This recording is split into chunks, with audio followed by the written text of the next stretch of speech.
Hello viewers, আসসালামু আলাইকুম। আমি আরেকটি মজার রেসিপি নিয়ে হাজির হলাম। আজকে আমার রেসিপিটির নাম হচ্ছে কচুর ফুল রান্না। আর এটি কিন্তু এই বছরের প্রথম রান্না করলাম এবং ভাবলাম আপনাদের সাথে শেয়ার করি। যে বলা সেই কাজ। তো দেখতে পাচ্ছেন কচুর ফুলগুলোর একটি ডেক্সিতে নিয়ে নিলাম ফুলগুলো। এরপর তেজপাতা দিলাম, এলাচ দিয়ে দিলাম। খুবই মজাদার একটি রেসিপি কিন্তু এটি। স্বাদ মতো লবণটাও দিয়ে দিলাম।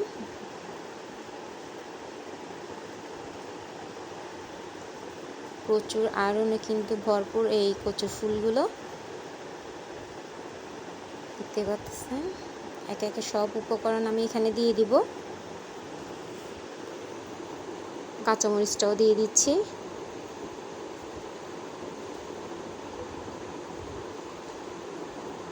খুবই লোভনীয় একটি খাবার। দেখতে পাচ্ছেন আমি রসুনটাও দিয়ে দিলাম, পেঁয়াজটাও দিয়ে দিলাম। বাকি রসুন পেঁয়াজ কিন্তু আমি পরে দেব। আর এটা হচ্ছে আদা রসুন বাটা।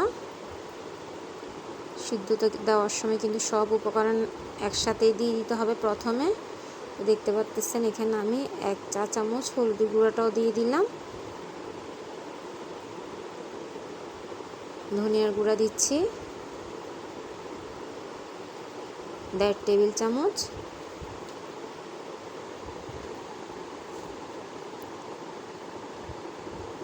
আমার তো ভীষণ প্রিয় এই কচু ফুলটা।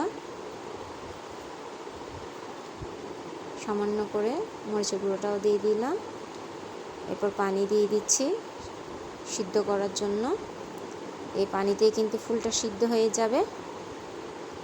আর ফুলটাকে আমি কিভাবে কেটে নিয়েছি দেখতে পাচ্ছেন। তো আমি এখানে সিদ্ধতে দিয়ে দিলাম। ফুলের ভিতরে যে আরেকটা ফুল থাকে সেটা কিন্তু ফেলে দিতে হবে। যেহেতু সিদ্ধ হয়ে গেল আমি একটি ঘুটনির সাহায্যে ঘুটে নিলাম। এরই মাঝে আমি টক হিসাবে লেবুর রসটা দিয়ে দিচ্ছি, যাতে করে গলা না চুলকায় সেজন্য। দেখতে পাচ্ছেন আমি লেবুর রসগুলো দিয়ে দিচ্ছি। আর এই কচু ফুলটা কিন্তু গরম ভাতের সাথে খেতে খুবই ভালো লাগে। টমেটো কুচিটাও দিয়ে দিলাম। দেখতে পাচ্ছেন ধনিয়া পাতাটাও দিয়ে দিলাম। একটু নেড়ে চেড়ে দিচ্ছি। আর যাদের কিন্তু রক্তশূন্যতা আছে তাদের জন্য কিন্তু এই কচুর ফুলটা খুবই উপকারী একটি খাবার। যেহেতু এগুলো হয়ে গেল আমি চুলাতে আরেকটি প্যান বসিয়ে দেব।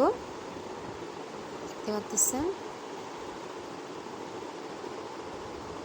এর মাঝে আমি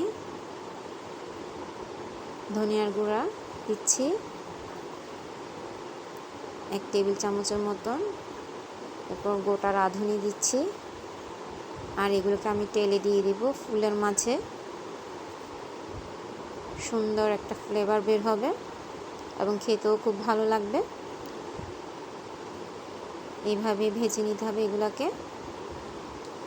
দেখতে পাচ্ছেন এরই মাঝে আমি তেলটা দিয়ে দিচ্ছি।